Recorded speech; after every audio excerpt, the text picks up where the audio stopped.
oilali erkaklarda xayolini bo'lib, ularni yo'ldan uradigan bir ayrim turdagi yomon ayollarning qatlami bor.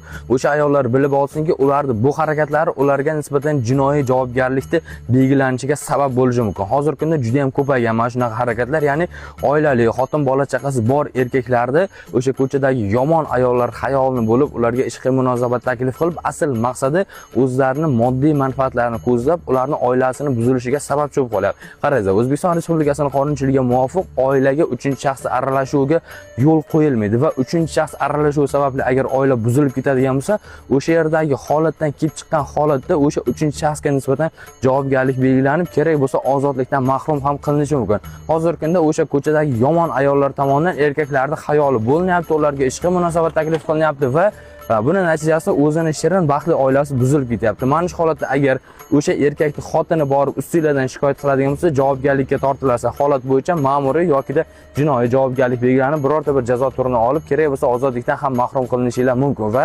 o'zimizni yaxshi, soliha, chiroyli opa-singillarimiz eslab qolinglar, oilalaringga agar kimdir aralashayotgan bo'lsa, o'sha begona ayollar sirazi borib ustidan 102, ya'ni ichki ishlarga borib shikoyat qilinglar.